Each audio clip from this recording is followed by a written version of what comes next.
Buenos días y bienvenidos a todos. Damos paso y comienzo a esta mesa que está dedicada a movilidad eléctrica, que es un poco atípica. Voy a presentarla así con este look tipo Rafael, un poco cutre con el micro, pero bueno, es un poco para dar agilidad y tener aquí a nuestros ponentes. Tenemos 4 ponentes. Uno de los ponentes está en streaming, que es Isabel del Olmo.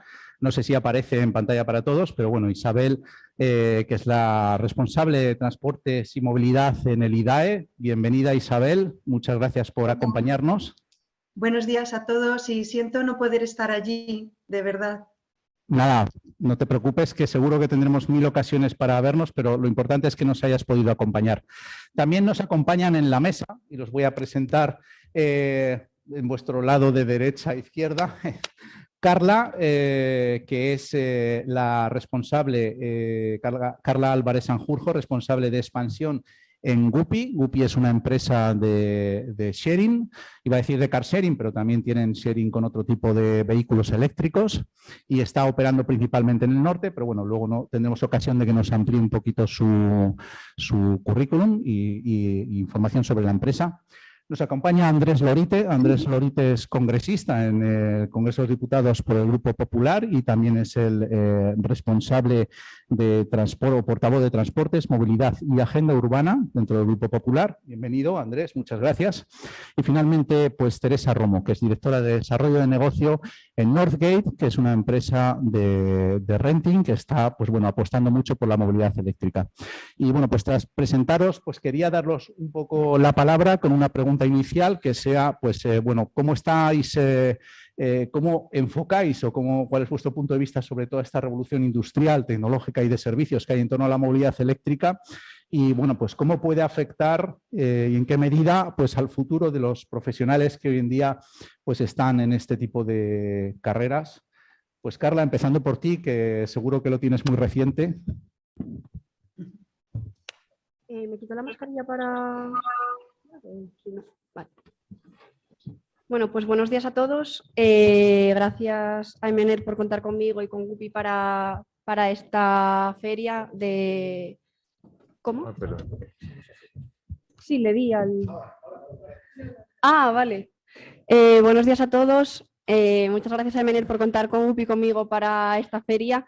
Y bueno, sobre la situación actual de la movilidad y cómo creo que los jóvenes deberíamos enfocarlo, sobre todo estando en estudios técnicos, creo que tiene que ser como una verdadera oportunidad, porque pienso que tenemos la suerte de ir a vivir unos años de una transformación digital dentro del mundo del transporte y la entrada de tecnologías súper disruptivas, y al final pues somos nosotros los que creo que vamos a poder elegir cómo va a ser la movilidad del futuro.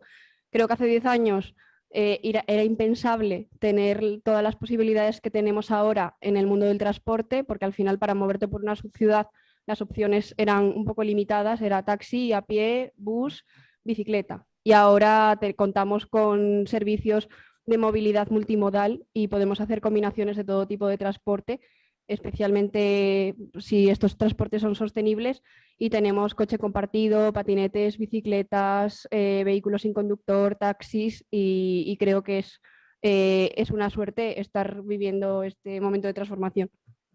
Perfecto, pues antes de dar paso a, si te parece, Andrés, vamos a pasar a la parte también de empresas que tenemos aquí con Teresa, Northgate, que nos hace el apunte, y luego vamos con las administraciones y con los grupos políticos. Vale, gracias, Arturo. Nada, al igual que Carla, agradecer que hayáis contado conmigo para participar en esta mesa redonda. Y nada, pues yo desde, o sea, ¿en qué ámbitos está afectando el tema de la movilidad?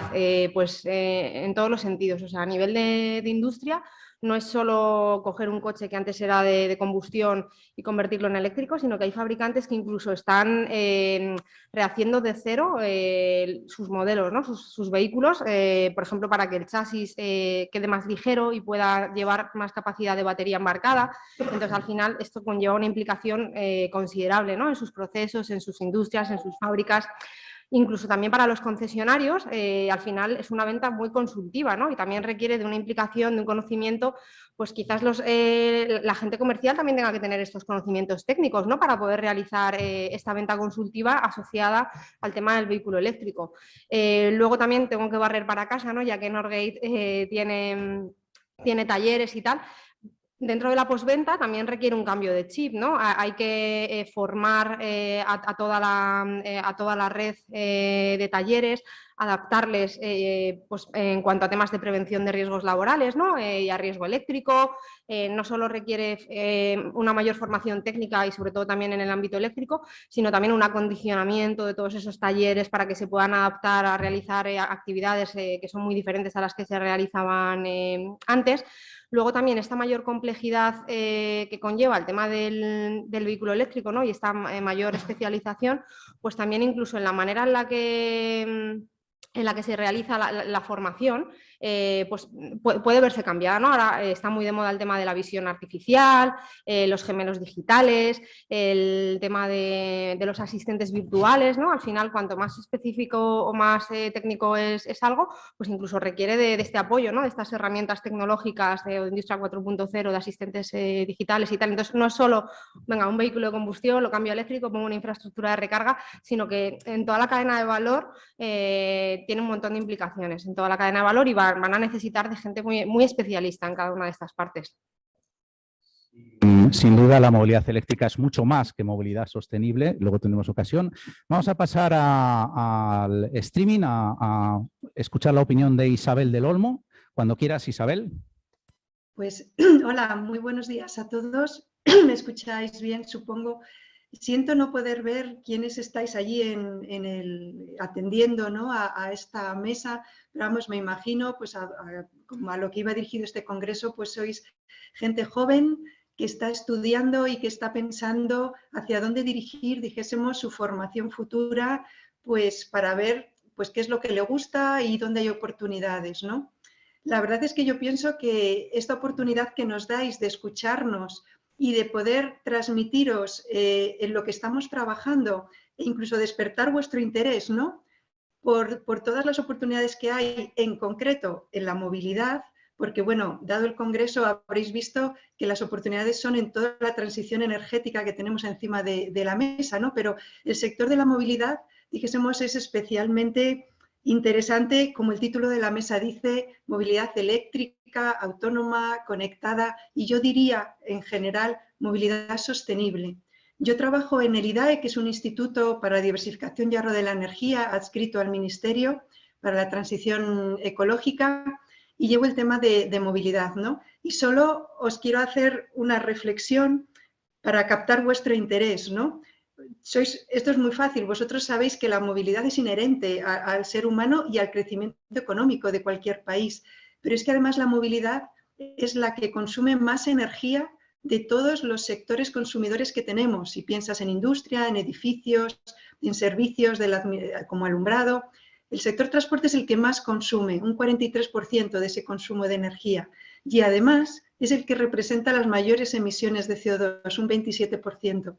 Entonces, tenemos que avanzar hacia tener una movilidad descarbonizada y sostenible, es decir, que nos permita seguir moviéndonos a largo plazo sin, dijésemos, las penalizaciones que puede tener la movilidad actual basada en combustibles fósiles, ¿no? Y bueno, así como introducción, solo lo dejo ahí, al margen de que ya en el debate podamos ir entrando en cómo vamos a llegar a esa movilidad sostenible, ¿no? Que desde en lo que trabajamos nosotros va a ser promoviendo el ahorro de energía, la eficiencia en el uso de los medios de transporte y, cómo no, los combustibles alternativos, entre los que destaca el vehículo eléctrico o el de pila de combustible, porque son los que nos van a permitir descarbonizar esa movilidad siempre que la electricidad generada sea, obviamente, electricidad renovable. Muchísimas gracias, Isabel. Bueno, y terminamos esta primera ronda con Andrés Lorite. Cuando se hizo en este mundo el reparto capilar, yo me debí despistar y se lo han debido dar a él, pero casi no le tengo envidia en este sentido. Andrés, como representante de un grupo político, ¿cómo veis primero el desarrollo de la movilidad eléctrica y sobre todo el futuro de los jóvenes en este mercado? Bueno, pues yo ante todo agradecer a la organización de esta feria pues que haya contado con nosotros, que desde una visión, desde las administraciones públicas, desde las instituciones, pues también creo que es posible aportar claridad a este asunto que es un reto social de primer orden sin lugar a dudas y algo que está, y yo tengo que defender en un primer momento, que está en el debate político en estos momentos, y es que son unos momentos cruciales los que se viven en este caso en el Congreso de los Diputados, institución a la que yo pertenezco, en torno a la movilidad y en torno a conceptos absolutamente novedosos como es el del derecho a la movilidad, porque la movilidad ya se presenta como un derecho social, como un derecho para la sociedad en la que vivimos. Tengo que decir que recientemente se aprobaba la Estrategia de Movilidad Segura y Conectada, que es la visión, lo que tiene que ordenar la promulgación de la nueva ley de movilidad sostenible, que va a entrar muy próximamente en las Cortes Generales una vez que el Gobierno de España apruebe el primer texto normativo en este sentido, ¿no? Un texto que, como decía anteriormente, ya va a garantizar el derecho a la movilidad y que va a afrontar y a abordar esos retos que tenemos dentro de la movilidad en materias tan fundamentales como es la sostenibilidad, como es la digitalización y bueno, pues lo que aporta el hecho de afrontar retos en materia demográfica que los tenemos. Cuando hablamos de reto demográfico, no solamente nos hemos de basar en la despoblación, en lo conocido como la despoblación, sino también en las aglomeraciones urbanas, que es algo que se está propiciando en estos momentos en la sociedad y que también requiere respuesta. Y la respuesta, básicamente, por parte de todas las administraciones públicas, entiendo que es la planificación. Ese es el gran reto y el gran objetivo que tenemos entre todos, la planificación de la movilidad, de esos modos diversos de movilidad, de esa, bueno, pues de esa movilidad que en muchos casos tiene factores disruptivos, como es el caso de la movilidad eléctrica, pero sobre todo de la multifuncionalidad. Creo que la planificación es esencial para garantizar ese derecho a la movilidad y para garantizar pues, la movilidad que todos queremos, ¿no? Muchas gracias, Andrés. Pues siguiendo con la ronda de consultas, voy a empezar otra vez contigo, ya que te teníamos en el turno de palabra, porque claro, nos están escuchando pues, muchos jóvenes que están hoy en día en proceso de formación. Es verdad que bueno, estamos en un país, por un lado, industrial, con fábricas también de componentes, nuevos desarrollos que se están llevando a cabo. Surgen nuevas tecnologías, ¿no? No deja de ser también movilidad eléctrica, pero el hidrógeno está ahí, están otras tecnologías, se habla de combustibles alternativos. Probablemente los jóvenes de hoy en día se estarán preguntando, bueno, ¿cómo enfoco yo o dónde enfoco yo mi formación, ¿no? para tener mayores oportunidades de futuro? No sé si es algo que desde los grupos políticos estáis también valorando y sobre todo pues trasladar un joven hoy en día que esté pensando en carreras STEM.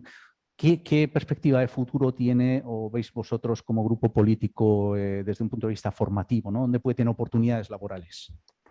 Bueno, pues yo creo que la oportunidad es evidente. He intentado en mi primera intervención trasladar la importancia que tiene la movilidad. El transporte en España representa un 4,5% aproximadamente de nuestro PIB y da empleo a más de 600.000 personas, ¿no? Y hay objetivos claros, efectivamente, en materia de descarbonización, pero también en materia de planificación, a lo que he hecho referencia anteriormente, o la digitalización.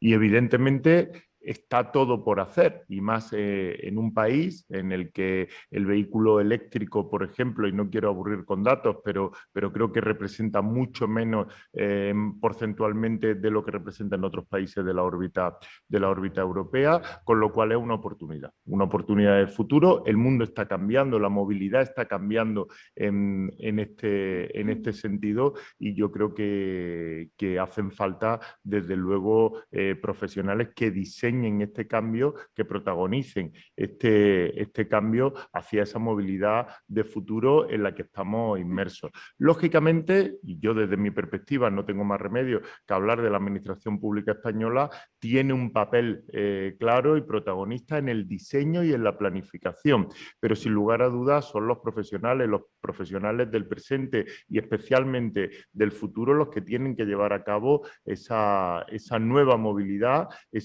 implantar de una forma definitiva ese derecho que tiene la sociedad a una movilidad sostenible, una movilidad económica, una movilidad digital, una movilidad justa, en definitiva, y al alcance de todos. Yo creo que eso va a ser a partir de nutrir el sistema de transporte, el sistema de movilidad de nuevos profesionales que se involucren a tope en este sentido. Con lo cual, el campo es amplísimo, los retos son fundamentales y los objetivos yo creo que son compartidos hoy por hoy por parte de todas las administraciones públicas, y entiendo que por parte de la sociedad, con lo cual es esencial la formación y formar a futuros profesionales en el ámbito de la movilidad, claro que sí.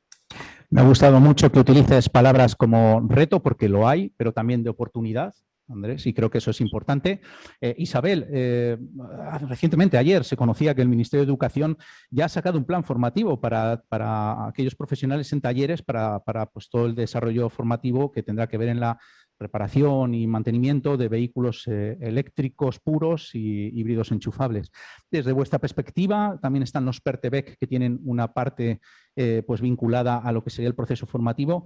¿Cómo se afronta todo esto y, sobre todo, bueno, pues hacia dónde se pueden orientar los jóvenes que vayan a tener un futuro profesional vinculado a la movilidad eléctrica, que también es movilidad sostenible, pero también eficiencia energética? Sí, claro, Arturo. La verdad es que yo, en principio, aconsejaría a los jóvenes que nos están escuchando que estudiaran carreras técnicas, pero porque es que os abren la puerta a todo lo que, bueno, estamos tratando de comentaros, ¿no? De descarbonizar, digitalizar todos los modos. Es decir, yo creo que una carrera técnica, una ingeniería, te va a abrir puertas, o una formación profesional, dijésemos, dirigida a estos nichos que os estamos, dijésemos, mencionando. Pero fijaros, por poner cifras, aunque decía antes mi compañero que no quería comentar, para que veáis la magnitud del reto, a lo mejor no estáis tan familiarizados pues, con los planes, el Plan Nacional Integrado de Eficiencia de Energía y Clima, que dijésemos fija objetivos al 2030. En concreto, en vehículos eléctricos queremos alcanzar los 5 millones de vehículos eléctricos, pero es que la Ley de Cambio Climático lo que viene a decir, es decir, la hoja de ruta que nos pone a España como país, es que en el 2040, que seguramente se adelantará al 2035, no se vendan vehículos que no sean de cero emisiones. ¿Os podéis imaginar esto? Todo lo que supone, la revolución que supone en la industria de la automoción, la revolución que supone en todas las empresas, dijésemos, de componentes, como bien decías, Arturo, de talleres, por ejemplo, de vehículos. Es decir, es una revolución que yo creo que equivalente a la revolución industrial cuando se sufrió en su momento, ¿no? Esto que es un gran reto, pero efectivamente son muchas oportunidades. Estamos convencidos de que se va a necesitar una formación específica para que haya cierto, o bien trasvase de profesionales que están trabajando ahora en áreas que posiblemente, pues, dijésemos, irán perdiendo peso. Pues estamos hablando, por ejemplo, pues eso, o talleres de vehículos de combustión que tendrán que reciclarse, pero también de nuevas profesiones, ¿no? Que se están viendo, que se están vislumbrando, ¿no? Que vamos a necesitar, ¿no? Y nosotros, obviamente, yo estoy en energía, no estoy en educación, en esos planes formativos, pero creo que esos planes formativos además hay que hacerlos de la mano de las empresas, porque las empresas son las que conocen mejor dónde va a haber esos nuevos nichos de puestos de trabajo que a veces algunos todavía ni los intuimos, ¿no? Pero está claro que tanto el vehículo compartido como el vehículo conectado, el vehículo autónomo y, por supuesto, el vehículo eléctrico, bueno, pues es toda una revolución, ¿no? Perfecto, pues Isabel, también me imagino que habrá mucha gente que te está viendo y que se hará la misma pregunta, y es saber si el bonsái que tienes detrás es natural y lo estás cuidando tú. Vamos a mirar de otra manera a partir de ahora. Sí, es como mi niño pequeño. Bueno, al margen de esto, tenemos aquí a 2 representantes de empresas y además mujeres y que además estarán viviendo esta revolución que hoy en día está habiendo y que nosotros desde AEDIBE la estamos notando en la solicitud de profesionales en diversos ámbitos, ¿no? Y muchos de vosotros estáis teniendo movilidad a nivel profesional.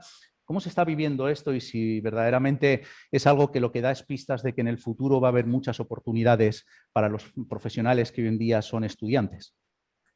Empezamos, si quieres, por ti, Teresa, y luego por Carla. Hola, ¿qué tal? Pues nada, yo, al igual que los otros ponentes, animaría desde luego a los alumnos que nos están escuchando a que estudien carreras STEM. Bueno, por todo lo que se ha estado comentando y ahora también daré mi punto de vista y también sobre todo porque incluso en un momento de incertidumbre o de duda, que también es lo que me pasó a mí cuando tenía que elegir, ¿no?, qué carrera estudiar y la verdad que no lo tenía claro, dudaba entre hacer ingeniería industrial u otra carrera. Al final me decanté por una ingeniería porque siempre tiene muchas salidas, creo que te amuebla, cualquier carrera técnica te amuebla mucho la cabeza, te dota sobre todo de criterio, ¿no?, de capacidad analítica que al final, pues si el día de mañana no quieres trabajar justo en el mundo industrial o en el mundo tecnológico, puedes acabar trabajando en banca, en consultoría, entonces, bueno, yo lo veo clave. Y por ir un poco más, por ser más concretos, ¿no? Porque imagino que al otro lado de la pantalla estaréis comentando, sí, venga, nos decís que hay muchas posibilidades, que es muy interesante, pero realmente, ¿qué tipos de carreras, ¿no? Son las. Entonces, bueno, tengo aquí un listado por daros así ciertas píldoras, por ejemplo. Desde temas de comunicaciones, ¿no? Se ha hablado ahora mucho del futuro del vehículo autónomo conectado. Joder, pues ahí se requiere de gente capacitada en el tema de las comunicaciones. Temas de programación también. Hoy en día todo va por aplicaciones móviles y bueno, Carla ahora seguro que tendrá mucho que contar, ¿no? Entonces se requieren de programadores que programen estas apps, estas plataformas web que no solo te hacen hablar con los vehículos sino entre diferentes plataformas o empresas. Luego, lógicamente, bueno, pues gente también, gente del mundo, ¿no?, de la energía, porque para descarbonizar y tener vehículos eléctricos tienes que tener energías renovables, ¿no?, que alimenten estos vehículos. Entonces se va a requerir también de gente que siga desplegando infraestructura renovable a nivel nacional, también infraestructura de puntos de recarga. Al final todo, o sea, es toda la cadena de valor, ¿no? Incluso también pues, en el propio sitio, ¿no?, donde se consume ahora se habla mucho del autoconsumo, también de toda la cadena de valor. Ya se están, muchos clientes nuestros, por ejemplo, en Norgate, que al final, bueno, pues estamos enfocados más a los vehículos como herramienta de trabajo, ¿no?, pues tipo furgonetas y tal, incluso a sus proveedores por debajo también les exigen, ¿no?, este nivel de descarbonización y cada vez va a ir a más. Y luego también, pues incluso ingenieros civiles también para estas infraestructuras o estas carreteras inteligentes y conectadas. Y por qué no, que aquí no lo estamos hablando de movilidad sostenible por carretera, pero bueno, yo también creo en el mundo de los drones, ¿no? Pues también ingenieros aeronáuticos, o sea, veo un abanico para todos los gustos. Y también que luego hablaremos seguramente del hidrógeno, pues allí vamos a requerir de perfiles químicos, de gente especialista en mecánica de fluidos, o sea, va a haber para todos. Y por supuesto, que también lo preguntabas antes, Arturo, cómo lo veíamos nosotras, yo lo que veo es que hay una gran demanda en este mundo y es muy difícil, o sea, a la gente del mundo de las empresas nos resulta, es muy complicado los procesos de selección porque no hay muchos perfiles ahora mismo en el mercado. Entonces, se requiere tanto de que la gente que está hoy en día en el mercado laboral ya se reciclen, como que vengan nueva gente con estos conocimientos de nuevas al mercado laboral. Bueno, yo como decía Teresa, creo que hay para todos y que se le da como mucha importancia a qué carrera elegir o qué tipo de estudios elegir. Y yo mi recuerdo era que te lo presentaban como una decisión trascendental y iba a ser, vamos, iba a definir tu vida, qué carrera o qué tipo de estudios escogieses. Y ahora mismo yo creo que da un poco igual porque el mundo está cambiando, no sabemos qué es lo que va a venir. Hacen falta equipos multidisciplinares, por ejemplo, en Guppy para cualquier desarrollo tecnológico que queremos hacer necesitamos que participe todo el mundo, o sea, no podemos desarrollar la conectividad de los vehículos sin tener al equipo jurídico interviniendo. Al final da igual un poco lo que estudies porque nos tenemos que ir como adaptando. Yo creo que se está rompiendo un poco la brecha entre ciencias y letras y que tanto nuestros perfiles que supuestamente eran muy técnicos y yo era muy cerrada hacia lo técnico, al final tienes que adaptarte y tienes que saber hacer proyecciones financieras, tienes que entender los términos y condiciones de la empresa y del servicio que estás ofreciendo. Y ellos, sobre todo, tienen que adaptarse también al mundo digital y ya no hay abogados normales, todos tienen que ser abogados digitales, expertos en temas de aplicaciones móviles, conectividad de vehículos, políticas de privacidad. Y yo creo que hagamos lo que hagamos en cada departamento, necesitamos ayuda de los demás. Entonces, me parece que independientemente de que hagan carreras técnicas o no, que yo lógicamente las recomiendo porque a mí es lo que más me gusta, vamos a acabar todos decidiendo cómo va a ser el mundo del futuro, sobre todo pues, en estos temas en los que nos movemos de movilidad.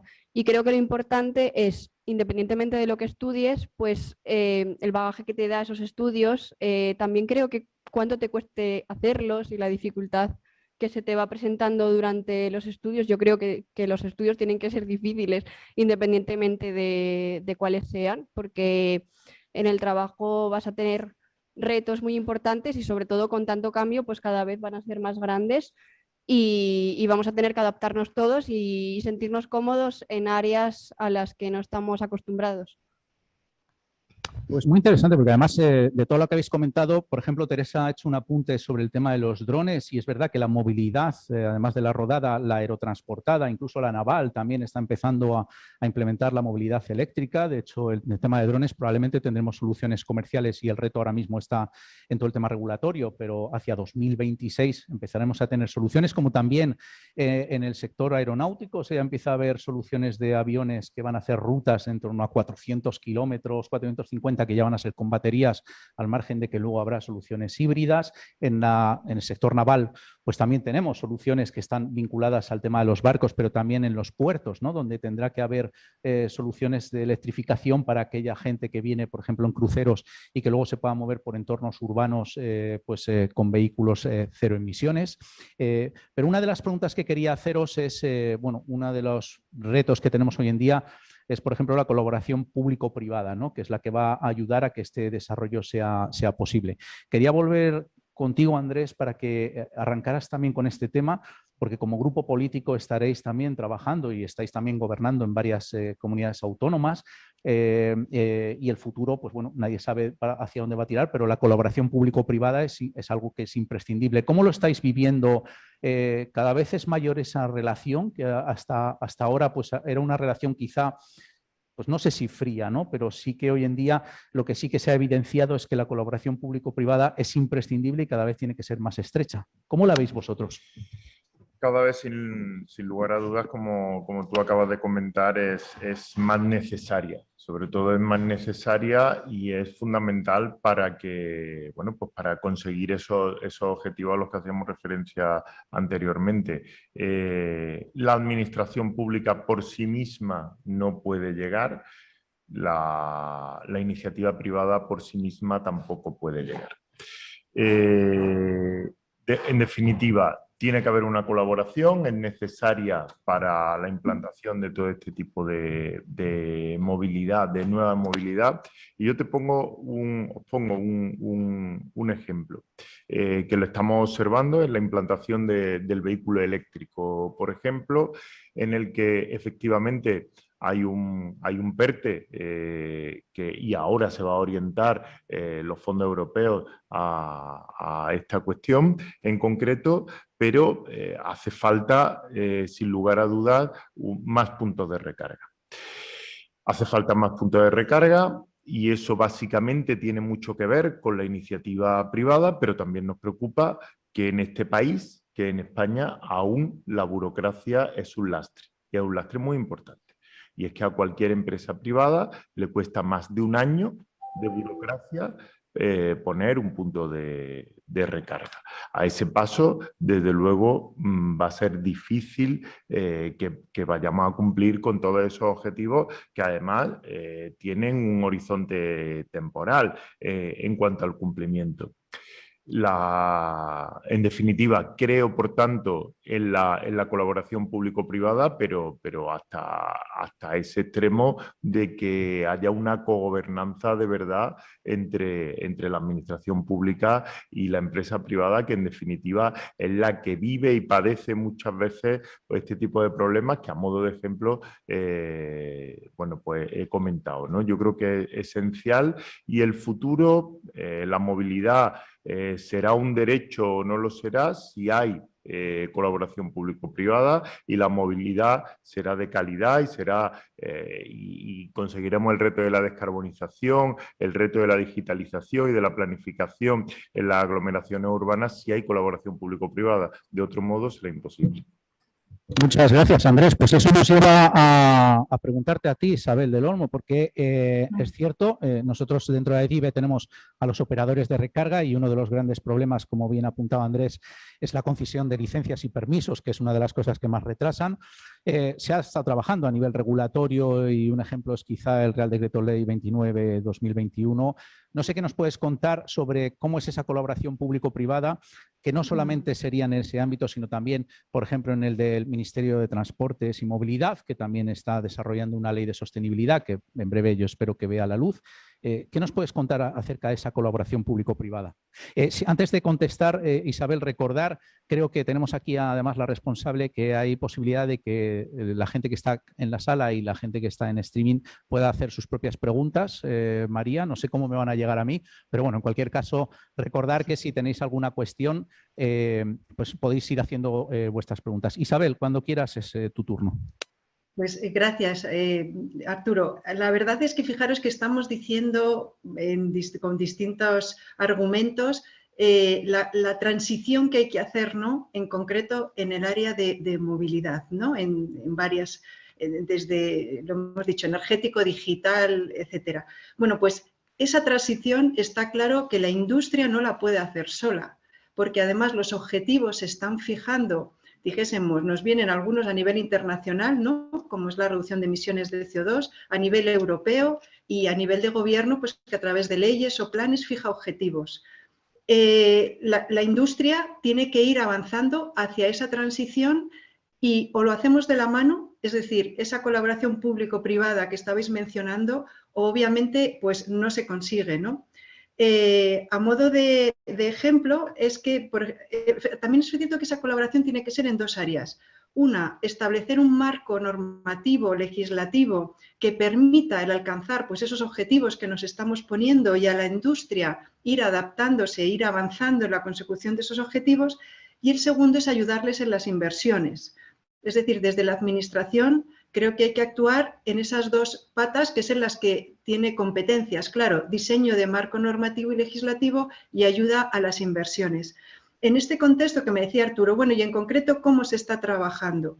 Bueno, pues, por ejemplo, el Real Decreto Ley 29 del año de diciembre, del 21 de diciembre del 2021, hace apenas un mes, es un Real Decreto que lo que ha intentado es eliminar, o por lo menos en parte, porque hay que seguir trabajando, esas barreras que estabais identificando al despliegue de infraestructura eléctrica, de recarga de vehículos eléctricos, que obviamente si no se realiza ese despliegue no vamos a llegar a esos 5 millones de vehículos en el 2030, ¿no? Entonces, ese Real Decreto Ley, ¿cómo se ha hecho? Pues se ha hecho tras tener varias reuniones con el sector.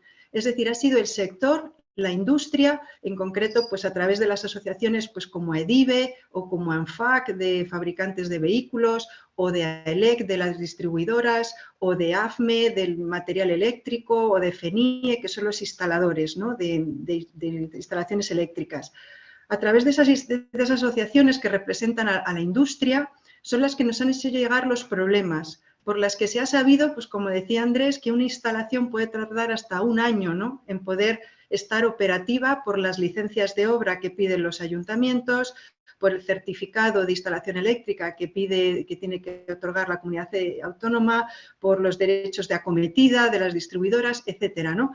Bueno, pues ese Real Decreto Ley, las medidas que contiene han salido en el seno de esos grupos de trabajo con la industria. Por otro lado, sabéis que, por ejemplo, ahora se están hablando nuevos reglamentos que vienen de Europa, ¿no? En el paquete Fit for 55, que se llama. Bueno, pues hay que decidir una posición española frente a esos nuevos reglamentos que nos vienen. En concreto, por ejemplo, hay un nuevo reglamento para limitar las emisiones de CO2 de los vehículos y un nuevo reglamento de despliegue de infraestructura de recarga de combustibles alternativos. Imaginaros la importancia que tienen esos dos reglamentos, porque los reglamentos son de obligado cumplimiento. Es decir, esto no es como una directiva que, vale, luego la puedes ir transponiendo a tu país. No, un reglamento es de obligado cumplimiento desde el día que se apruebe. Y tenemos dos reglamentos encima de la mesa, uno sobre emisiones de vehículos de turismos y furgonetas, bueno, y también de vehículos pesados, y otro de despliegue de infraestructura. Bueno, pues en esos grupos para definir la posición de España ante la Comisión Europea, estamos contando, por supuesto, también pues, con la industria, a través de sus asociaciones. Por eso también es importante en esa colaboración público-privada contar con las asociaciones sectoriales, que Arturo representa a la asociación de toda la cadena de valor del vehículo eléctrico, ¿no? Y yo creo que gracias a esas asociaciones que representan a las empresas, pues la administración, dijésemos, puede ser más ágil en conocer esos problemas y en tratar luego, efectivamente, a través de ese marco legislativo, pues tratar de minimizar las barreras, por supuesto. Carla y Teresa, vosotros representáis empresas, ¿os sentís arropadas en esa colaboración público-privada que tenéis ahora la posibilidad de decir, oye, pues nuestra demanda va por este sentido? Cuando quieras, Carla, y luego Teresa.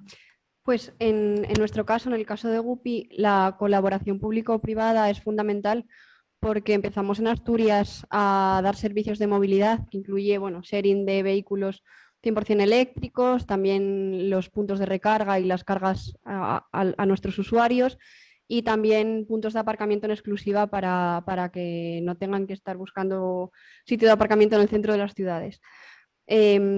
Para avanzar con este proyecto no nos quedamos solo con Asturias, sino que el año pasado llegamos también a Cantabria y el objetivo ahora es llegar a toda España para crear una red de movilidad eléctrica y también compartida. Entonces, para hacer esta llegada a cada una de las ciudades no nos gusta hacerlo solos, sino que intentamos ir de la mano de la administración pública para bueno, tener en cuenta los planes de movilidad urbana sostenible y, en conclusión, pues lo que quieren hacer de sus ciudades y cómo quieren ordenarlas, porque de nada sirve pues llegar allí sin respetar lo que cada ciudad y cada provincia está decidiendo para sí misma para esa ordenación de la movilidad. Y luego hay pues dos patas fundamentales de acompañamiento público hacia empresas como la nuestra. Una pues es a través de subvenciones.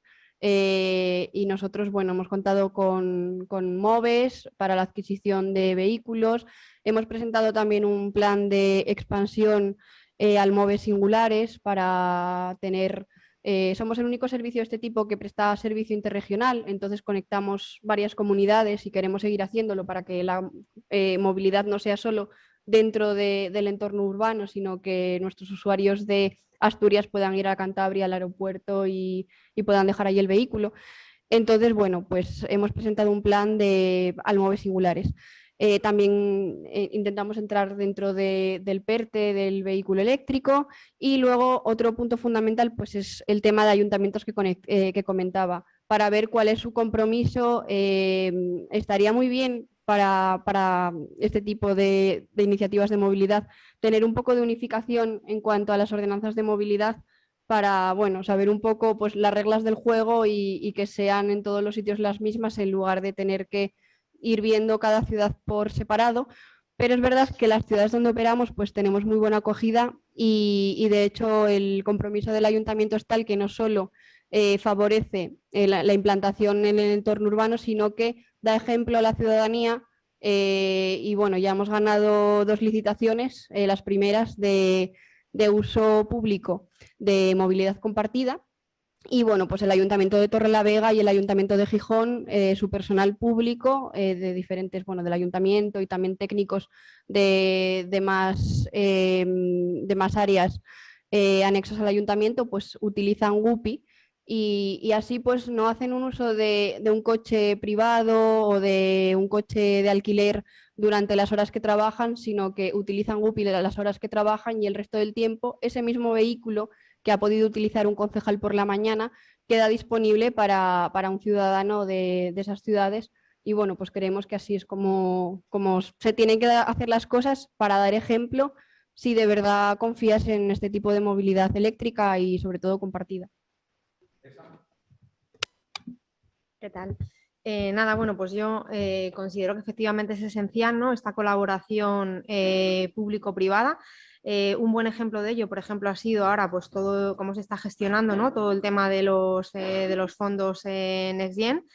En concreto, por ejemplo, lo de las manifestaciones de interés, ¿no?, que tuvo lugar meses atrás, pues yo creo que fue un ejercicio muy bueno, ¿no?, donde realmente ahí se vio esa colaboración estrecha en la que las empresas hablaron también las asociaciones. Y luego nada, pues se tomó nota y ahora se están sacando, ¿no?, todas estas líneas de colaboración en base a todas las necesidades que fuimos transmitiendo las diferentes empresas. Desde Norgate, por supuesto, que participamos presentando nuestras manifestaciones de interés en línea de nuestros propios intereses, ¿no?, relacionados con el renting. También estamos disfrutando ahora de las subvenciones del MOVES para la adquisición de flota, bueno, de la flota que tenemos, y nos vamos a presentar ahora también al MOVES Flotas. Es verdad que también tiene, o sea, creo que tiene la parte buena, ¿no?, de aunar un poco este interés, porque muchas veces las empresas, a lo mejor incluso competidores, pues no se hablan, ¿no?, entre sí. Y esto sí que permite pues que todo el mundo hable, exponga un poco qué necesidades tiene y llegue mejor estas necesidades. Pero luego también tiene otra componente que es muy importante, que es esta componente incentivadora, ¿no? A lo mejor hay muchas empresas que tienen dudas o no se atreven a dar ciertos pasos porque, bueno, siempre conllevan riesgos económicos, salir de la zona de confort, ciertas inversiones, pero como las ayudas están aquí un periodo limitado de tiempo y es, oye, pues este es el momento, está haciendo, y nosotros lo estamos viendo en muchos clientes, que a lo mejor clientes que no tenían claro, ¿no?, si dar ese paso a eléctrico, ¿no?, porque, bueno, ya lo sabemos todos, al final tiene una serie de barreras, ¿no?, y tiene también unos costes asociados, está acelerando y está incentivando para que estos clientes estén electrificando las flotas con anterioridad. Y nada, y eso es lo que... Pues ni más ni menos. Bueno, tenemos algunas preguntas que nos están llegando del público. Una de ellas, Andrés, va dirigida a ti. Estás en el Congreso, representas a un grupo político.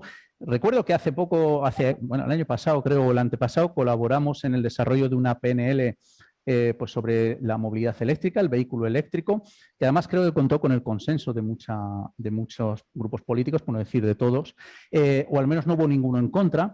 La pregunta va por la línea de los grupos políticos en general están alineados con esta transformación, con el impulso a la electrificación del transporte.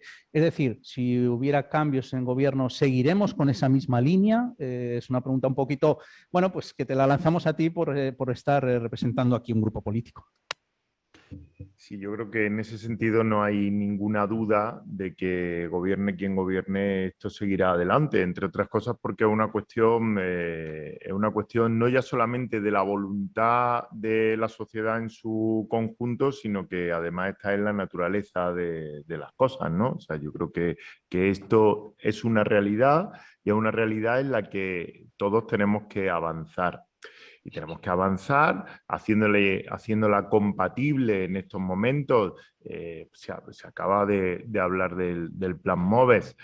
Nosotros entendemos que tiene que coexistir durante un tiempo con el plan Renove, porque además España es uno de los países que tiene porque los vehículos son más antiguos y entendemos que también hay que ir poco a poco. Hay un dato importante, ¿no? Solamente en torno a un 2% o un 3% de nuevas matriculaciones son de vehículos eléctricos, con lo cual esto responde a una transición que tenemos que llevar con diligencia, que tenemos que llevar con planificación y que tenemos que llevar con recursos, como hemos hablado anteriormente. Pero para eso hay un instrumento ahora, me refiero a lo de los recursos, como son los fondos europeos. Y para eso hay una planificación que es la estrategia de movilidad a la que yo hacía referencia antes y la nueva ley de movilidad sostenible, que creo que va a ser fundamental y va a ser un hito en materia regulatoria, en materia normativa para la implantación de todos estos nuevos sistemas de movilidad. Con lo cual yo creo, y para que todo el mundo esté tranquilo, gobierne quien gobierne, yo creo que hay cuestiones básicas, fundamentales, en las que todos coincidimos y que forman parte de la voluntad, no ya solamente de las Cortes Generales, sino de la sociedad en su conjunto, que es avanzar hacia eso que yo denominaba el derecho a la movilidad y las posibilidades que tiene cada uno particularmente de tener un acceso a la movilidad de manera justa, de manera económica, de manera equitativa, pero sobre todo a una movilidad sostenible, digital, y desde luego el vehículo eléctrico forma parte muy importante de eso. Pues muchas gracias, Andrés, porque precisamente la pregunta iba en línea de un, pues supongo que alumno, que se preguntaba, bueno, lo que estamos estudiando ahora, ¿seguirá teniendo sentido el día de mañana? Gobierne quien gobierne, ¿no? Y lo que has comentado, estáis como muy sincronizados, esto parece un baile. Me lleva a Isabel del Olmo porque también había preguntas ligadas al PERTE, al Plan de Transformación y Resiliencia dedicado al vehículo eléctrico y conectado. Y nos preguntaban más o menos si ese PERTE va a tener un reflejo positivo, si se están viendo proyectos que van a hacer que esto sea un impulso. ¿Cómo lo estáis viviendo desde la administración que estáis ahora mismo gestionando este tipo de planes? Sí, bueno, a ver, aunque no lo hemos mencionado, pero estamos todo el rato hablando de él. Es decir, sabéis que a raíz de los fondos Next Generation se ha aprobado el Plan de Recuperación, Transformación y Resiliencia, ¿no? En el marco de ese plan, la verdad es que se están aprobando PERTEs que a su vez llevan intrínsecamente convocatorias. Y también se están aprobando programas de ayudas, pues como los que habéis mencionado, ¿no? El programa MOVES, el programa MOVES Singulares y ahora más recientemente el MOVES Flotas, ¿no?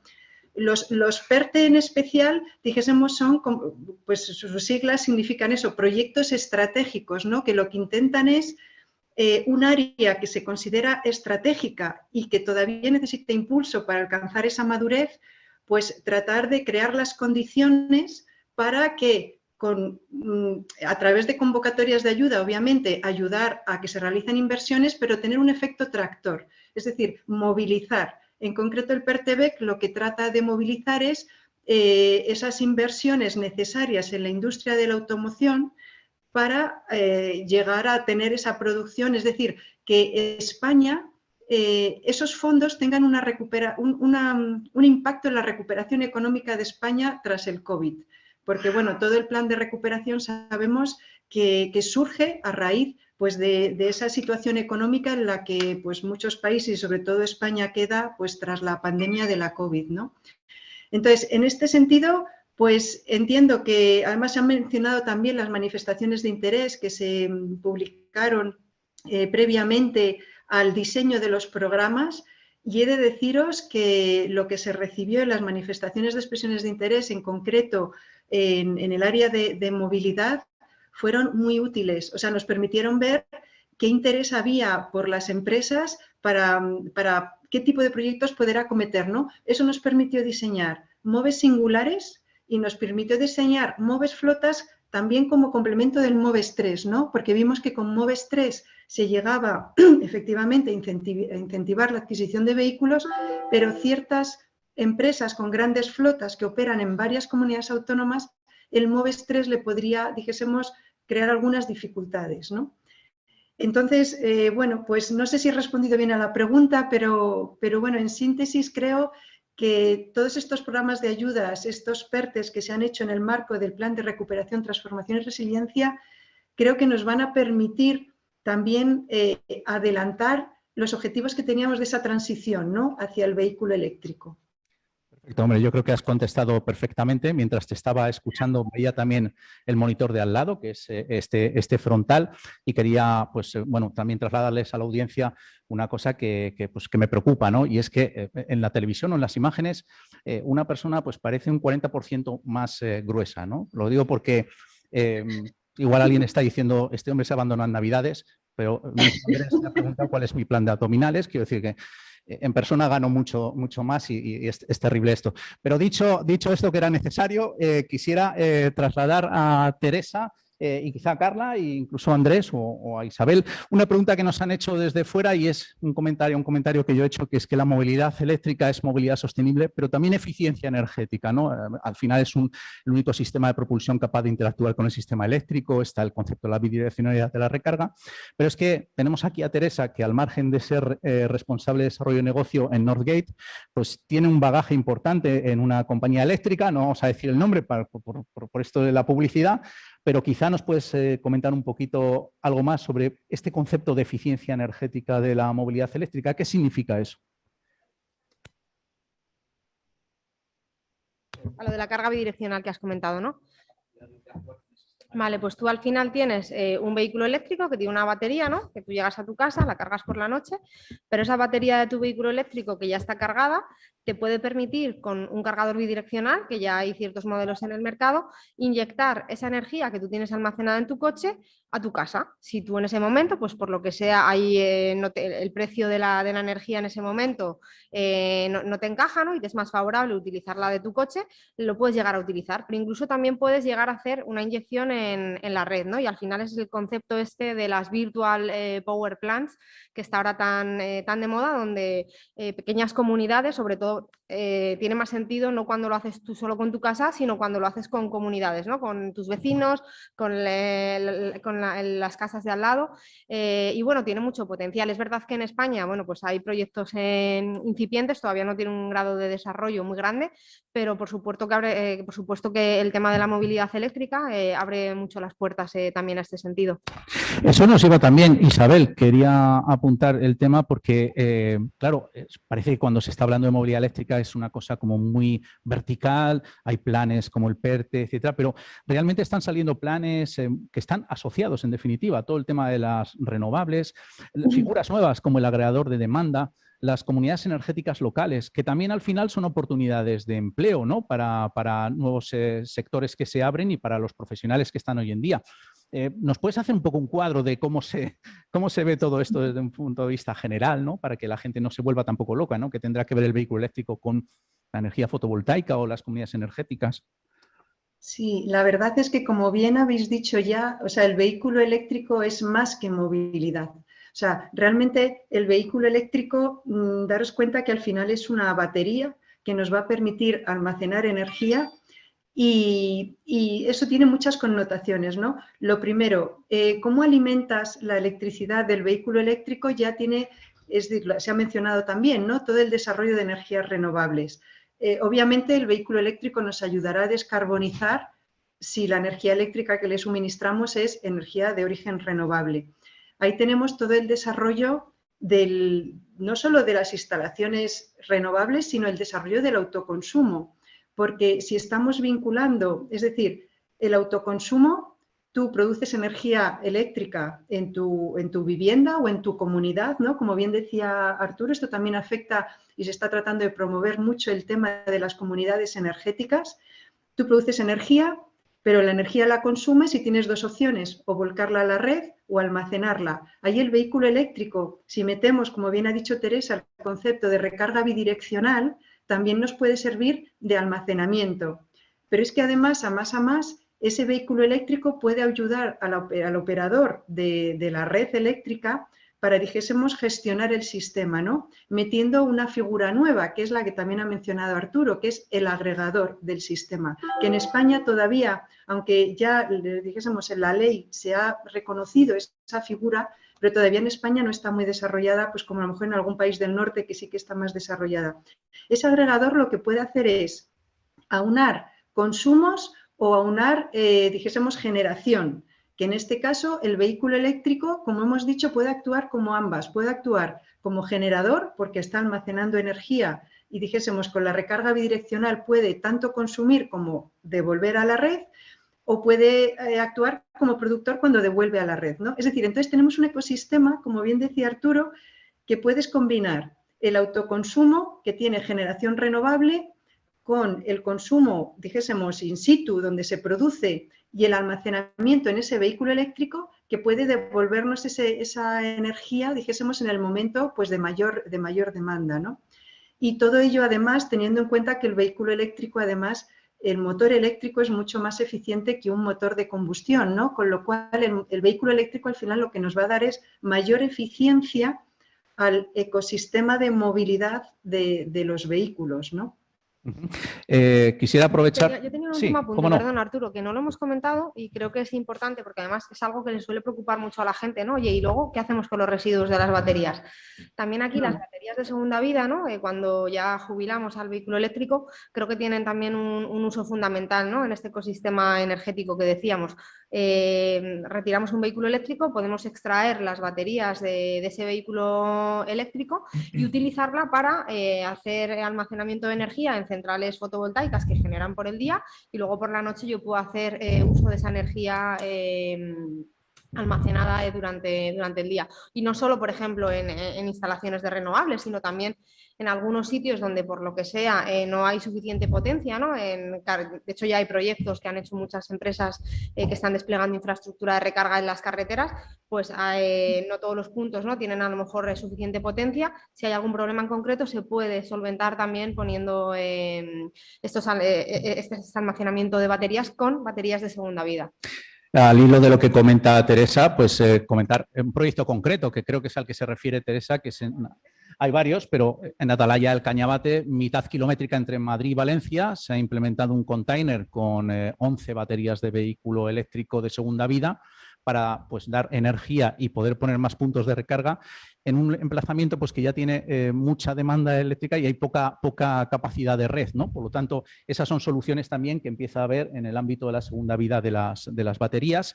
Me lanzan más preguntas. Una de ellas es... Voy a hacer esta pregunta para que simplemente Andrés e Isabel la vayan pensando, porque es una que tiene miga. Yo la tengo que ya sabes que los jóvenes cuando preguntan y preguntan en primer lugar si, por ejemplo, en el Congreso o los políticos están ya adquiriendo vehículos eléctricos. Tengo que decir en este respecto que recientemente ayer salió una noticia de una comunidad autónoma gobernada por el Partido Popular, como es Andalucía, que ha hecho una compra impresionante de vehículos eléctricos. Creo que eran 140 y pico, cerca de 150 vehículos eléctricos y más de 5 millones de inversión de euros. Con lo cual, esa es un tema importante que me gustaría que, bueno, ahora a la vuelta os lo voy a dejar para que reflexionéis en este sentido. Y también, Isabel, para ti, porque por la parte de la administración pública, saber, bueno, pues si está habiendo esa transformación de los parques, porque al final la administración pública debe ser ejemplar, ¿no? Y ejemplificar si están pidiendo a los ciudadanos esa transformación, que también lo hagan. Pero voy a preguntar primero a Carla, porque nos están preguntando, bueno, estáis trabajando, por ejemplo, vosotros en un proyecto con vehículos eléctricos, la energía con la que se alimentan estos vehículos, ¿de dónde procede? ¿Podemos hablar de que ese concepto de cero emisiones es real? Es decir, ¿proviene de energías renovables? ¿Se están haciendo recargas a través de, yo qué sé, pues grupos electrógenos de diésel o lo que sea? ¿Cómo estáis haciendo vosotros, por ejemplo, esa recarga? No, nosotros en WUPI confiamos en la sostenibilidad 100%. De hecho, como anécdota, pues nos dimos cuenta que pese a ser un servicio sostenible y demás, estábamos haciendo limpiezas tradicionales de los vehículos y era una pena estar malgastando litros de agua en limpiar vehículos de un servicio sostenible y por eso pues investigamos, nos pasamos a la limpieza con productos sostenibles, empezamos a hacer limpiezas en seco, pese a que el tiempo de limpieza es muy superior a las limpiezas tradicionales. Pero bueno, no solo hay que parecerlo, sino serlo de verdad. Y la movilidad eléctrica pues permite esto que comentaban antes de ser sostenible en todos los sentidos. Entonces lo que hacemos en WUPI es que cada vez que empezamos a operar en una nueva ciudad, en la base logística, que es donde recargamos nuestros vehículos para evitar utilizar puntos de recarga públicos, instalamos una instalación fotovoltaica. Entonces decimos que la energía viene directamente del sol a la rueda y es con lo que cargamos nuestros vehículos. Ahora mismo, pues más del 50% de la energía que utilizan nuestros vehículos procede directamente del autoconsumo. Entonces, bueno, sí que es 100% sostenible y renovable. Y tenemos abiertos pues, proyectos de investigación en relación con segunda vida de los vehículos para que cada vez que retiremos uno de nuestros guppies, esa batería del vehículo, que ya no sirve para otro vehículo porque bueno, se ha perdido pues, un 15, un 20% de la capacidad, la utilicemos en estacionario, que sí que tiene todo el sentido del mundo, aunque haya perdido un poco de capacidad, pues ponerlo en nuestra instalación fotovoltaica y así pues acumular la energía que obtenemos durante el día y que las recargas de por la noche también sean sostenibles. En empresas como Northgate, ¿cómo resolvéis esta situación para vuestros clientes? Lo de la energía verde. Uh-huh. Bueno, nosotros en concreto tenemos ya en 7 de nuestras delegaciones instalaciones solares y vamos a acometer a lo largo del año también en el resto de delegaciones.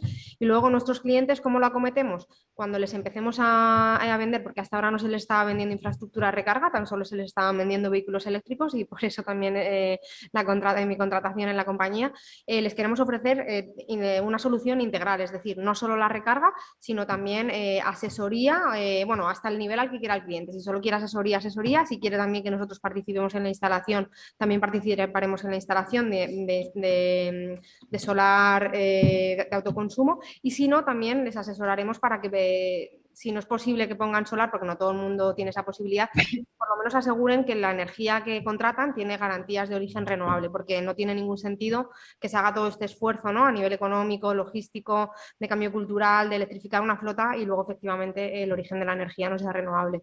Entonces lo tenemos en mente, por supuesto. Perfecto. Bueno, pues pasamos a la pregunta, Andrés. Los políticos, ¿qué está pasando? ¿Los políticos están siendo ejemplares en este sentido? Bueno, ponía de ejemplo lo que en mi comunidad autónoma, lo que Andalucía está haciendo con la adquisición de vehículos eléctricos, la Junta de Andalucía. Podemos poner muchos más ejemplos a lo largo de todo el territorio nacional, como por ejemplo es el caso del Ayuntamiento de Badajoz, que está en un proceso intenso de renovación de su flota de vehículos, yendo precisamente hacia esta dirección, porque especialmente las corporaciones locales, especialmente los ayuntamientos, las diputaciones, están haciendo un esfuerzo en dicha materia, posiblemente en algún caso porque tienen un incentivo en materia de financiación, es decir, lo hacen a través de subvenciones del propio ministerio o de instituciones comunitarias que van en esa dirección. Con lo cual es muy importante la financiación pública para que ese objetivo se consiga. Y es muy importante que la administración pública en todos los niveles haga el esfuerzo y haga de bandera de estas cuestiones, porque al final es una referencia, porque ese tipo de noticias son muy positivas y hacen que el usuario habitual, el que quiere adquirir un vehículo, pues se termine decantando por la adquisición de un vehículo eléctrico. ¿Cuáles son los problemas a nivel de usuario que cualquiera puede percibir en cuanto a la adquisición de un vehículo eléctrico? Yo creo que hay que hablarlo con absoluta claridad. Y básicamente yo lo resumiría en dos. El primero, el coste propiamente dicho del vehículo, de la adquisición del vehículo, y otro, la duda que tiene el usuario siempre, que tiene el conductor, de si hay suficientes o no puntos de recarga. Yo creo que eso es fundamental en esta cuestión. Por eso creo y entiendo que el PERTE del vehículo eléctrico y conectado es fundamental para la industria del automóvil, para la industria auxiliar, para los nuevos modelos eléctricos.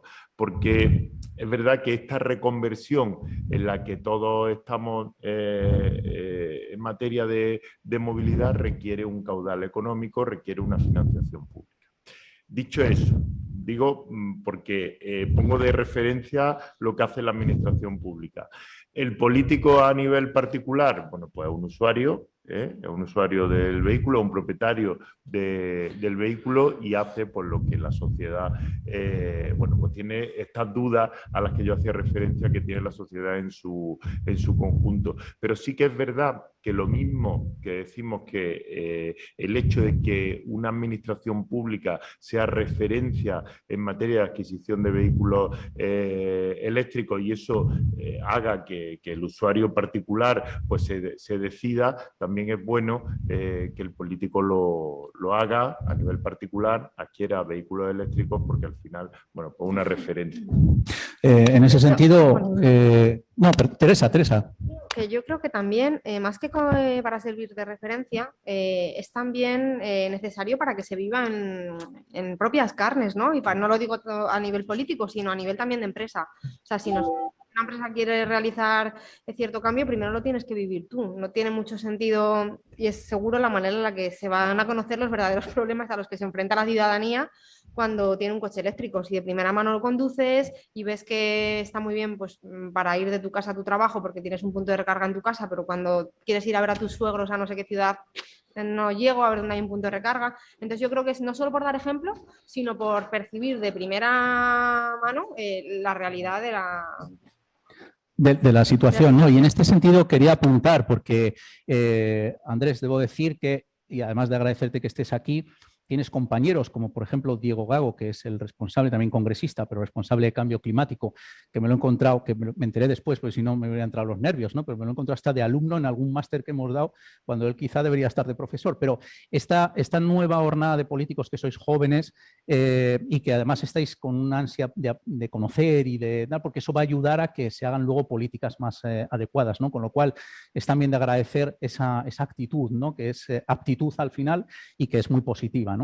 Pero al margen de lo comentado, Isabel, volvemos contigo porque sé que estás dando soluciones a los ayuntamientos, nos puedes comentar un poquito, a las administraciones también, a las comunidades autónomas. Déjame decir en este sentido que otro de los ejemplos notables de esto es la Comunidad de Madrid, que lo que ha hecho hace poco es ceder suelo de Manial para que haya en un concurso pues se puedan presentar operadores de recarga y desarrollar pues electrolineras, ¿no? En este caso, lo cual es importante porque uno de los mayores problemas que tienen los operadores es la disponibilidad de suelo, ¿no? Y eso también me parece que es interesante, esa proactividad por parte de las administraciones públicas. Pero Isabel, vamos contigo y ¿qué se está ofreciendo a las administraciones públicas para hacer esa transformación?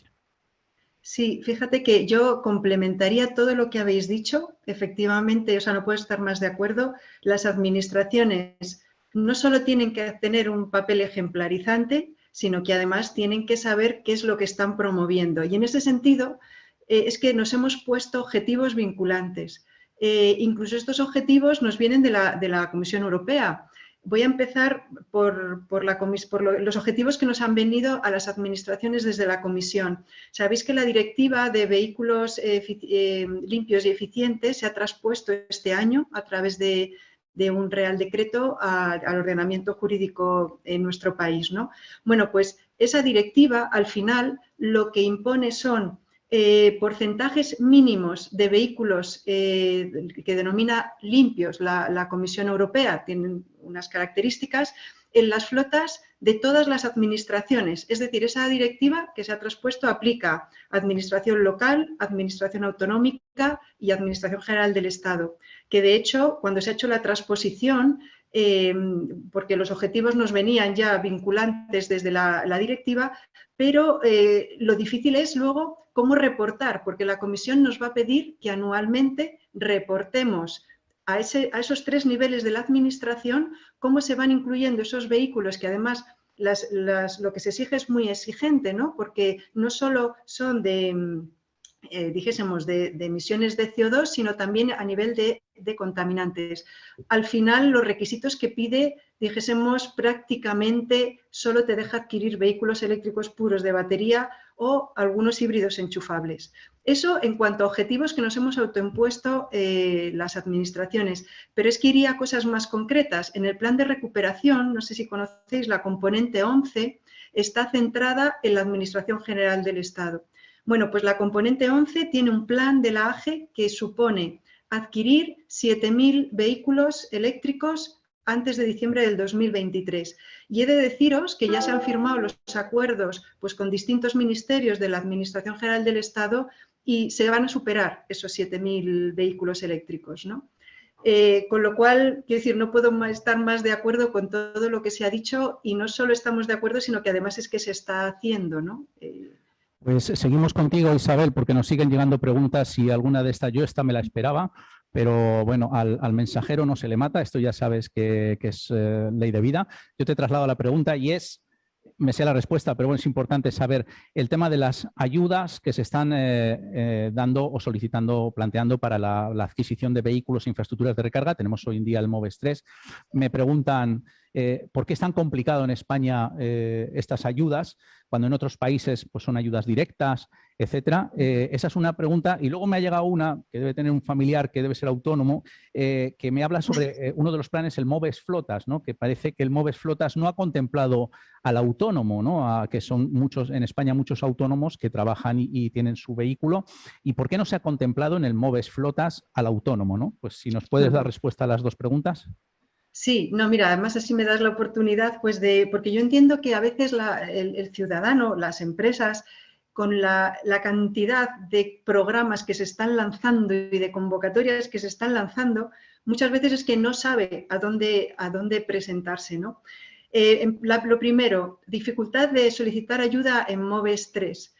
Sabéis que en MOVES 3 se ha territorializado, la gestión está descentralizada y aunque las bases reguladoras son nacionales para que haya igualdad de condiciones en todo el territorio nacional, pero es cierto que luego lo que es la convocatoria y la gestión, por competencias de nuestra propia Constitución, ¿no? Que están transferidas, la competencia, dijésemos, ejecutiva y de gestión en los temas de energía está transferida a las comunidades autónomas. En ese sentido, cada comunidad autónoma efectivamente lanza su convocatoria, con lo cual cada ciudadano o empresa tiene que solicitar la ayuda a la convocatoria correspondiente donde se vaya a hacer la actuación. Y es cierto que aunque en principio yo os digo las bases son comunes, pero sí que en las convocatorias autonómicas pues pueden poner algún requisito pues según que se pueda exigir al beneficiario o algunas, por ejemplo, lo hacen con entidades colaboradoras, otras no. Es decir, son decisiones que se toman en la gestión de las ayudas y les corresponden a las comunidades autónomas. Entonces, bueno, ¿es más complicado o no? Efectivamente, cuando se gestionaron centralizadamente, por ejemplo, los PIBES, pues ahí gestionábamos nosotros todas las ayudas, utilizamos las mismas entidades colaboradoras y a lo mejor estaba todo más unificado. Pero también es cierto que la descentralización está funcionando muy bien. O sea, ahora mismo en MOVES 3 pues se han agotado los fondos en más de 14 comunidades autónomas para infraestructura de recarga. Vamos a ampliar esos fondos a solicitud de las comunidades autónomas y en vehículos se han comprometido, es decir, en 5 meses se han comprometido más de 90 millones de euros, que es como más del doble de lo que se comprometió en un año en MOVES 2. Es decir, que aunque haya efectivamente la dificultad de esa descentralización, está funcionando las ayudas. Y la segunda pregunta que quería explicar, efectivamente MOVES Flotas está dirigido solo a empresas, no son autónomos. ¿Por qué? Los autónomos se pueden presentar a MOVES 3 y además, si conocéis el MOVES 3, se han subido la cuantía de las ayudas para particulares y autónomos respecto a MOVES 2, ¿no? Porque precisamente pensamos que los autónomos y sobre todo, por ejemplo, si adquieren furgonetas eléctricas, en concreto la ayuda a furgonetas se ha elevado aún más, creemos que es fundamental, ¿no? Para ese reparto de última milla que hablamos en las ciudades, que tenemos que intentar que se haga con vehículo eléctrico, ¿no? O al menos eso, de bajas emisiones. Entonces, los autónomos, efectivamente, en MOVES 3 es donde tienen la mayor ayuda. MOVES Flotas se hace como complemento a MOVES 3, porque claro, tampoco pretendemos hacer la competencia a las convocatorias que sacan las comunidades autónomas. MOVES Flotas es un programa complementario a MOVES 3. ¿Complementario por qué? Porque queremos ir a esas empresas que tienen flotas que operan en varias comunidades autónomas, que no están fijas a un territorio y que entonces cuando iban a MOVES 3, ¿qué ocurre? Que tenían que hacer pues, solicitudes pues, a lo mejor en 4 o 7 comunidades autónomas.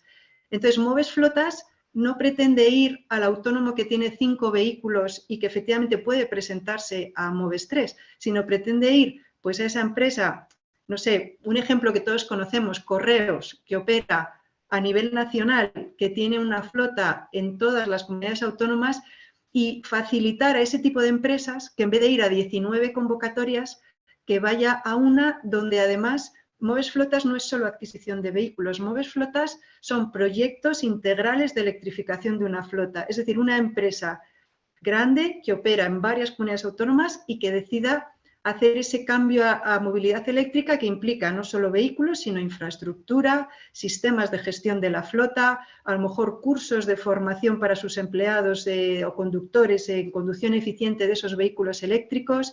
Es decir, lo que es asumir esa transformación de la flota entendiendo grandes flotas, ¿no? Uh-huh. Por simplificar, aunque lo has explicado muy bien, entonces MOVES 3 o las ayudas del MOVES se hacen a nivel autonómico porque es un mandato constitucional y no hay otra manera de hacerlo, y los autónomos no es que estén desamparados, sino que tienen la posibilidad de ir al MOVES 3, aunque en el MOVES Flotas está más enfocado a empresas con mucha más flota, pero además a nivel, como mínimo, 2 comunidades autónomas tienen que... Mínimo 2. Y de hecho es que para los autónomos las ayudas de MOVES 3 son más altas que en MOVES Flotas. Perfecto, pues muy bien explicado. Y ya como estamos llegando a tiempo, pues os haría una pregunta a cada uno de vosotros, y es ¿cómo contempláis a 2030, que no está muy lejos, que será la movilidad del futuro y cómo la visualizáis? Por ejemplo, desde un grupo político como el tuyo, Andrés. Hace unos años, las conclusiones del foro de Davos venían a decir que el 70% de los niños actuales pues trabajarán en una profesión que hoy es desconocida, es decir, que hoy no existe. Bueno, por tanto, estamos en un momento de transformación. Y estamos en unas circunstancias que hacen que la sociedad cambie en su conjunto, pero que especialmente modifican lo que conocemos por movilidad de forma tradicional. Esto va a cambiar, estamos en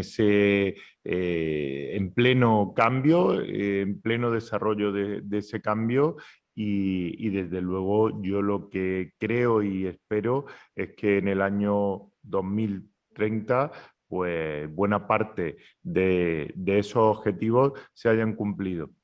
Me refiero, buena parte de esos objetivos en lo que tiene que, como me señalaba desde el punto de vista de la administración, en lo que tiene que comprometerse la administración pública.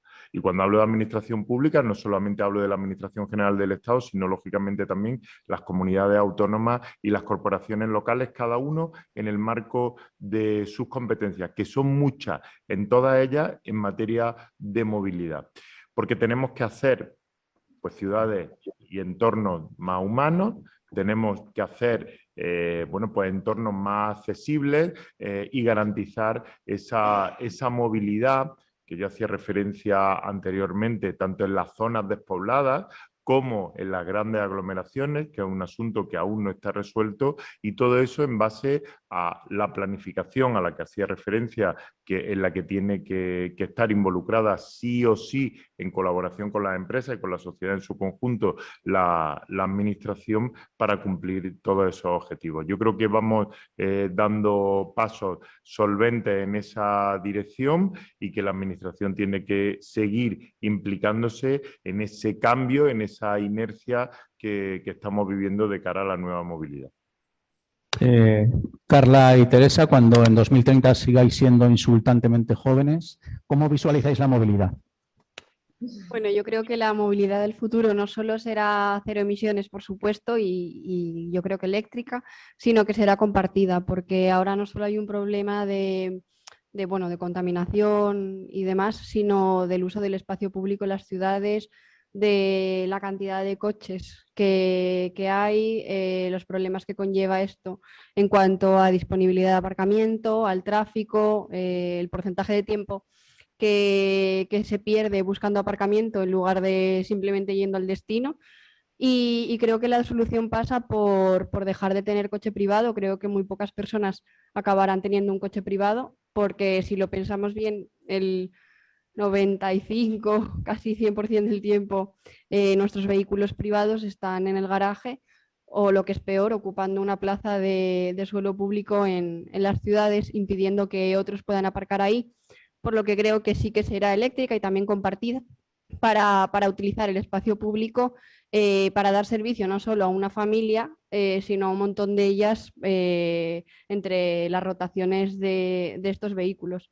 Así que, bueno, pues yo creo que la movilidad del futuro eso será compartida, digital y eléctrica. Yo no puedo estar más de acuerdo con Carla y lo comparto completamente. El que tiene que ser colaborativa por el aspecto que ha comentado ella, ¿no? Por la aglomeración que hay en las ciudades, por el escaso uso y luego también por el tema de la infraestructura de recarga. O sea, al final hay un 65% de las familias españolas que no tienen una plaza de garaje donde guardar ese coche. El grado de despliegue actual, que también se ha comentado a lo largo de la jornada de hoy, no es el óptimo como para que alguien que no tiene garaje pueda tener un coche eléctrico y usarlo de manera habitual. Entonces, al final todo pasa por la colaboración, ¿no? Pero incluso en cuanto a infraestructura de recarga, nosotros tenemos clientes, por ejemplo, en Norgate, que están interesados o sea, porque esto ya no solo en el ámbito particular, para el cual en mi anterior empresa lleva a cabo un proyecto, ¿no? De recarga colaborativa y tal, porque es algo que evidentemente es necesario, aunque yo creo que todavía no falta el tema tecnológico, sino un cambio un poco cultural, ¿no? Para que la gente acabe queriendo también compartir sus puntos de recarga, igual que hoy en día pues comparten la casa de la playa, ¿no? Y la ponen en alquiler cuando ellos no la están usando. Y ahora también en Norgate pues me he encontrado con clientes que nos están a lo mejor transmitiendo su interés en electrificar grandes flotas. Oye, pues quiero 25 furgonetas para reparto última milla, quiero 10, o sea, ya varios clientes, pero no tienen dónde cargar esa flota. Entonces, igual que las empresas de despliegue de infraestructura de recarga están electrificando los parkings, los centros comerciales, ¿no? Para cuando hacer esa recarga ocasional, cuando la gente se desplaza con el vehículo eléctrico, o están electrificando esos grandes corredores nacionales para que la gente pueda ir a la playa o en sus vacaciones. Creo que también se deberían de hacer estos grandes hubs colaborativos para que por la mañana cargue X empresa, por la noche cargue la otra, y esto al final conlleva, aparte de una movilidad sostenible, por supuesto que eléctrica, el que esté conectada, ¿no? Porque para que todas estas interacciones a nivel colaborativo puedan suceder, se requiere, bueno, pues de datos, de telemetría, para poder hacer una mayor distribución tanto de los vehículos como de la infraestructura de recarga. Y yo también me quiero ir un poco más allá del 2030, quiero ser un poco soñadora y no quedarme solo en el 2030. Y más a largo plazo yo me la imagino también pues con vehículos autónomos, donde incluso cobra más sentido aún este tema de la movilidad colaborativa. Y por qué no, y perdonad que vuelva al tema de los drones, no es publicidad, en Norgate todavía no nos dedicamos a hacer renting de drones, pues también el reparto de última milla ahora se hace con furgonetas, pero yo creo que también tiene mucho potencial, ¿no? El tema entonces me la imagino así yo. Muchas gracias y quería acabar contigo, Isabel, haciéndonos el planteamiento, pero preguntándote, ¿conseguiremos los objetivos que están planificados a 2030 en descarbonización, en transformación del parque, etcétera, con lo que sabemos y con lo que conocemos? Hombre, desde luego estamos trabajando para eso, con lo cual yo solo puedo decir que claro que sí, que tenemos que conseguir esos objetivos. Pero fíjate, quería resumir todo lo que habéis dicho, que es que además no puedo estar más de acuerdo. Cuando has dicho la pregunta, Arturo, ¿cómo será la movilidad en el 2030?